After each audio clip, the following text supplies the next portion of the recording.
Los Angeles, AP. For nearly 2 decades, Phil Donahue was virtually the only TV talk show host to roam his audience with microphone and make them an essential part of his show. His huge cultural influence, especially with the women who tended to watch television during the day in his era, finally led to a flock of cultural imitators in the 1980s, including one who would eventually knock him off his perch. For a long time, I wondered why it took so long for someone to copy us, Donahue told the Archive of American Television in 2001. Then along came Oprah Winfrey. It is not possible to overstate the enormity of her impact on the daytime television game. Donahue died Sunday at age 88 after a long illness. "I lost my sweetheart last night," Donahue's wife, the actor Marlo Thomas, wrote on Instagram Monday, saying she would be stepping away from social media to take care of myself and the many people who took care of Phil and held him close to their hearts. Winfrey, among those paying him tribute after his death, was always first to acknowledge his importance. There wouldn't have been an Oprah show without Phil Donahue being the first to prove that daytime talk and women watching should be taken seriously, she posted on Instagram on Monday along with a photo of the two embracing. "He was a pioneer. I am glad I got to thank him for it. Rest in peace, Phil."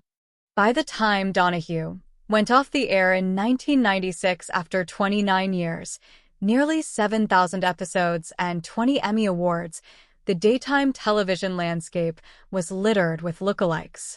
Winfrey, based in Chicago like Donahue, premiered in 1985 and overtook him for good in the ratings starting in the 1986 to 87 season, though Donahue often pointed out that she raised all boats, lifting his ratings even while passing him.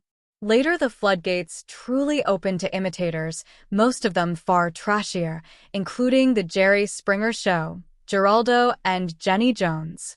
It was enough to make Donahue feel like he no longer belonged. "The daytime arena changed, the ground moved under my feet," Donahue told the Associated Press in 2002, "and I was glad to leave."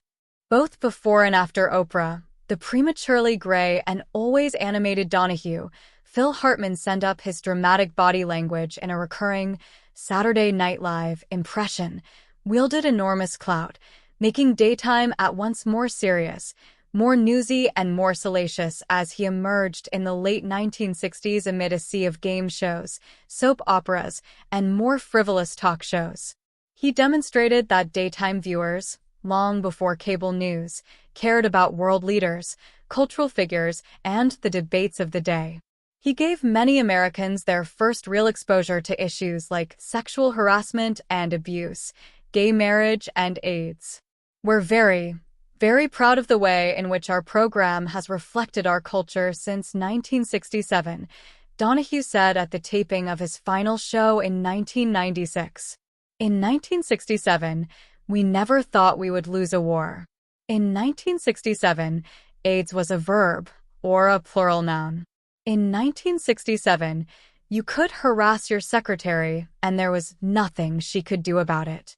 When The Phil Donahue Show debuted on WLWD-TV in Dayton, Ohio, it was not supposed to have an audience at all, but a crowd appeared expecting to see the variety show he was replacing, and producers decided to let them stay.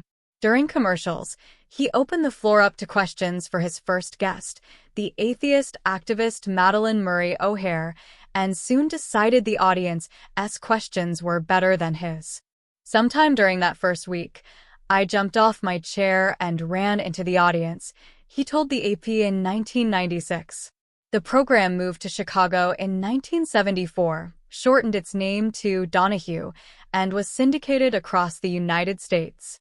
He took chances and welcomed controversy. He aired a birth in his first week. He televised an abortion in a later episode. He hosted a show on sexual abuse and Catholic priests decades before the topic rocked the church worldwide. He broadcast one episode from inside New York's Attica State Prison and later fought in court to air an execution, but was denied by the U.S. Supreme Court. Memorable Donahue, Guests included feminist activist Gloria Steinem, leftist provocateur Jerry Rubin of the Chicago 7, Muhammad Ali, and Ryan White, the boy who contracted AIDS at age 13 in 1984 and became one of the faces of the disease, due in large part to his appearances on Donahue. The show's weren't always highbrow, though. He had episodes devoted to male strippers and female wrestlers when both were rare.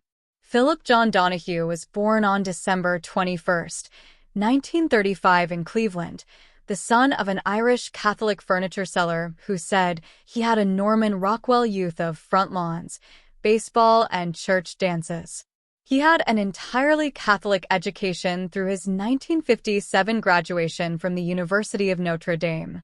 He married Margaret Cooney in 1958 and had 5 kids, Michael, Kevin, Daniel, Mary Rose, and James, before they divorced in 1975.